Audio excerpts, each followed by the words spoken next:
Hello everyone, Pedro here with GetResponse. In this video, I want to show you how you can create an automation workflow and also how you can use it.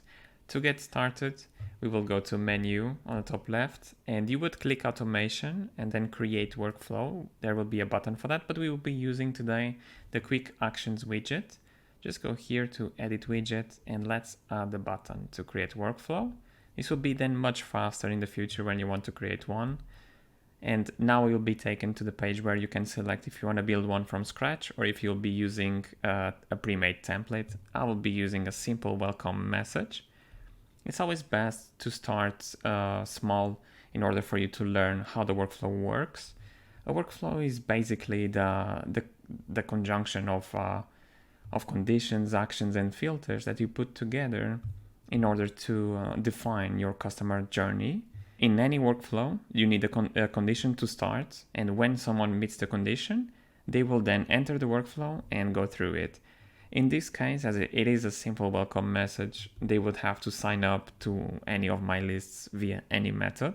You can then specify that. As you can see, there are the properties here, and it can be edited. And if they meet the condition, then they would enter and they would be sent a message. I already have a welcome message, and once they receive the welcome message, then they would exit the workflow.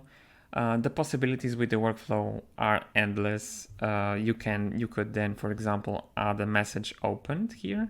We could target who actually opened your message. So if we go to here and select my message, my welcome one, we could then tag people who opened the welcome message, and later on you could then target these customers. As they already opened your welcome message, you would increase your engagement, and in general, having a workflow, everything automated, it means that you will save a lot of time. I definitely recommend using and starting learning it.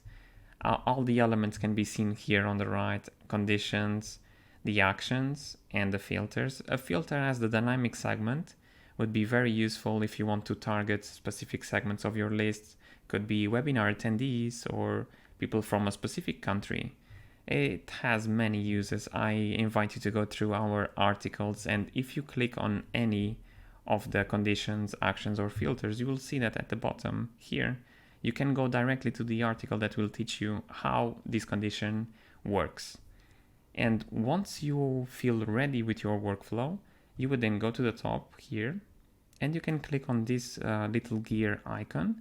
And this is to change the name, and if you want to set a date to start and end, if your business is seasonal, for example, or if you are running a Black Friday campaign or Christmas campaign, you could just set the time here to start and end.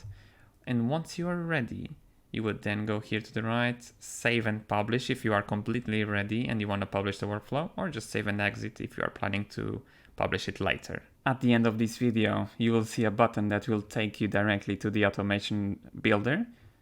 Click on it and give it a try. I hope you enjoyed this video, and I wish you a great day.